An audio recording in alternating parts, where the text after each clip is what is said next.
todos, olá a todas. O tema da aula de hoje, pessoal, é Baixa Idade Média. Esse período é o período que corresponde, então, entre o século X até o século XV. Lembrando, pessoal, que nós temos do século V até o século X a Alta Idade Média, tá? E aqui a Baixa Idade Média.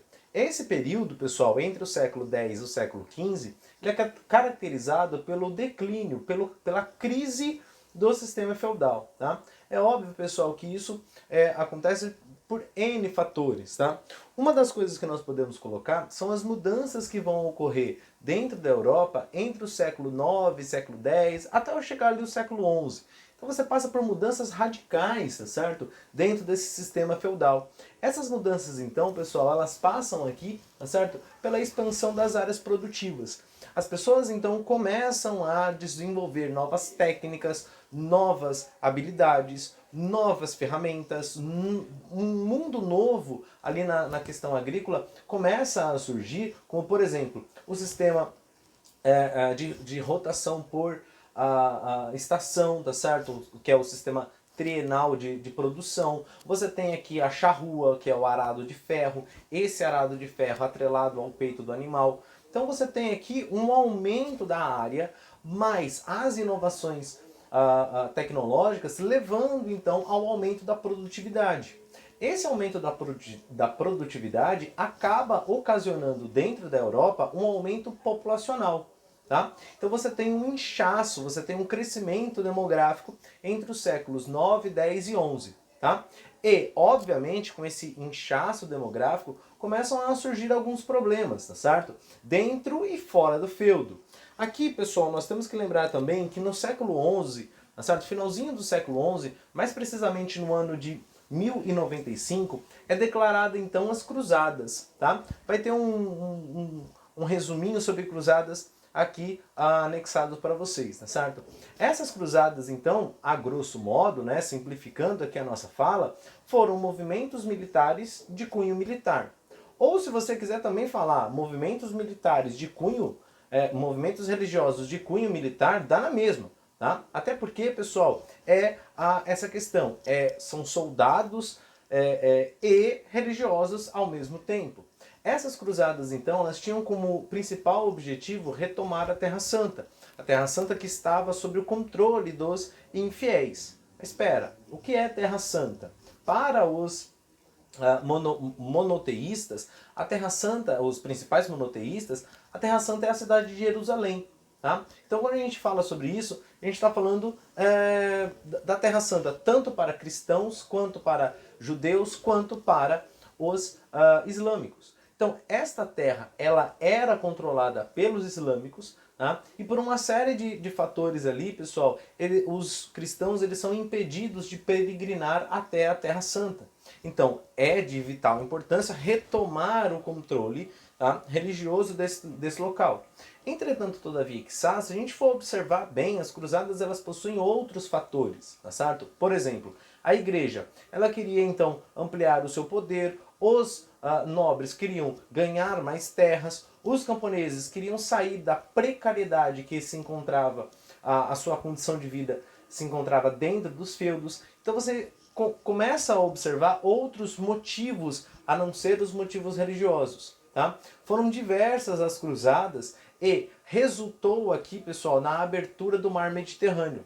Essa reabertura do mar Mediterrâneo leva àquilo que a gente conhece como renascimento comercial e também o renascimento urbano. Esse renascimento urbano, ou seja, as pessoas saindo então dos feudos e indo para as cidades, é ocasionado pela falta de terras. Lembra daquele inchaço demográfico que nós estamos falando, aquele inchaço populacional? Então faltava terra nos feudos. As pessoas então começaram a sair e morar próximo dos feudos, mas nas vilas, tá? Naquilo que vai se tornar depois, futuramente, nos burgos, tá? Burgos, burgueses, é onde se produz e se faz o comércio. Tá certo? Então aqui, pessoal, nós vamos ter então um aparecimento desse comércio. Tá? Então agora as mercadorias vindas do Oriente são trocadas com as mercadorias do Ocidente, tá certo? Então você tem essa troca entre ocidentais e orientais. tá certo? Essas mercadorias, elas eram revendidas dentro de toda a Europa naquilo que fica conhecido como as feiras, tá? Então essas feiras, elas impulsionaram o comércio, as trocas monetárias, fez com que a Europa tivesse uma outra dinâmica financeira e econômica, uma outra dimensão, tá certo? É óbvio, pessoal, que aqui começam a surgir também, obviamente, organizações, tá certo? Então você vai encontrar as guildas, as ligas, as corporações de ofício. Vamos dar uma conversada melhor sobre isso. Essas corporações de ofício, pessoal, vamos pensar num sindicato hoje em dia.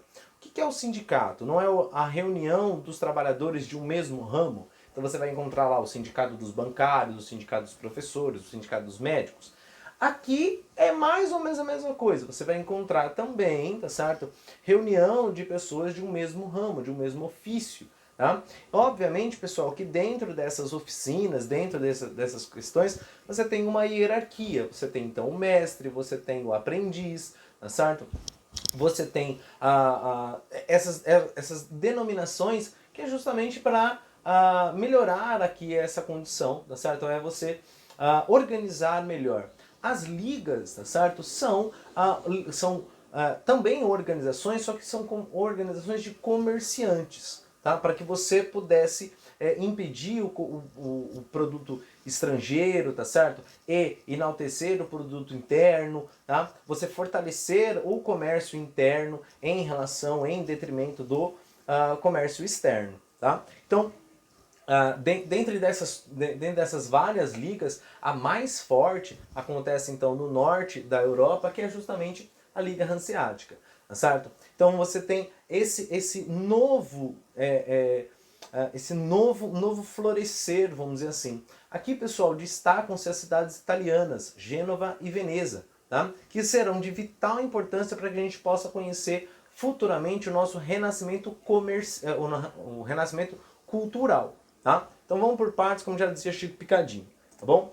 Uma outra questão aqui, pessoal, quando a gente fala sobre Baixa Idade Média, é justamente falar um pouco sobre a cultura da Idade Medieval, tá? Essa cultura da Idade Medieval, pessoal, a gente pode ver uma grande diferença, tá certo? Entre o que era para o que é, tá certo? O que era a Alta Idade Média e o que é a Baixa Idade Média, é justamente na arquitetura, tá? Você vai encontrar dois estilos arquitetônicos, o românico e o gótico. O românico, ele parece uma fortaleza, tá? Então você vai observar construções muito mais fortificadas, janelas pequenas, tá certo? Paredes grossas, justamente por conta das grandes invasões, tá certo? Um período de caos, um período de guerra. Já o estilo gótico é um estilo muito mais alto, tá certo? É um estilo, então, que você vai encontrar janelas, vitrais muito bonitos, muito lindos, tá certo? Então você consegue perceber que até o clima ali muda, tá certo? Entre uma coisa e outra.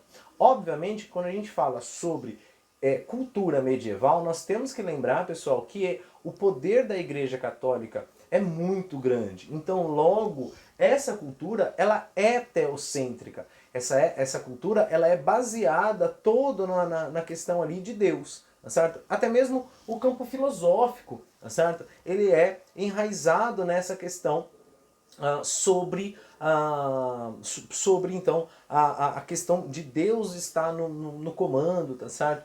Então o mundo científico, ele vai aparecer lá no Renascimento Cultural, tá? Então, dando esse enfrentamento aqui, tá bom? Tranquilo?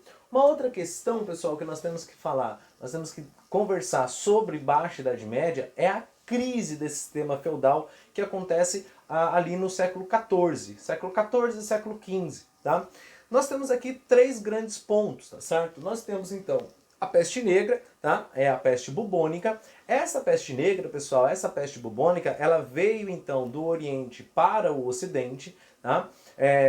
Dentro dos navios mercantes, tá? Então ali você vai encontrar o rato. O rato, então, ele era o meio de transporte da pulga, tá? E essa pulga, sim, que era a que transmitia, tá certo?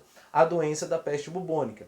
Entretanto, todavia, quiçá, pessoal, vai chegar um momento que, obviamente, houve a mutação e a peste bubônica, a peste negra, então a grande peste, ela acabava sendo transmitida pelo ar.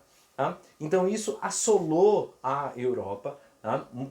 Estima-se aí que 1/3 da população europeia foi para a vala, tá certo? Veio a falecer, infelizmente, tá? O que leva a uma crise.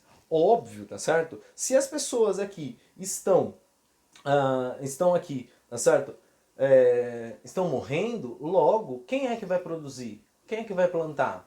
Quem é que vai se colocar na rua para fazer comércio?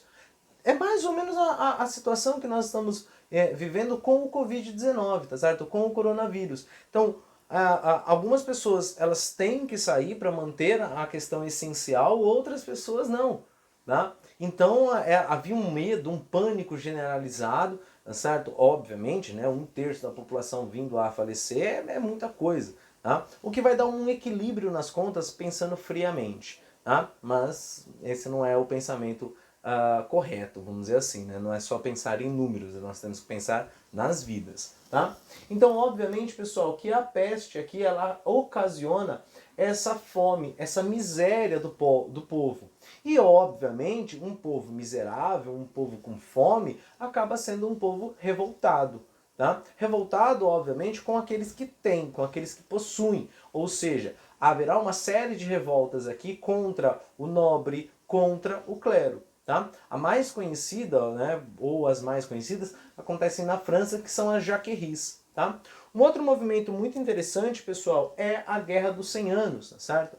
Essa Guerra dos 100 Anos acontece entre ingleses e franceses, tá certo? E acaba aqui ocasionando, tá certo?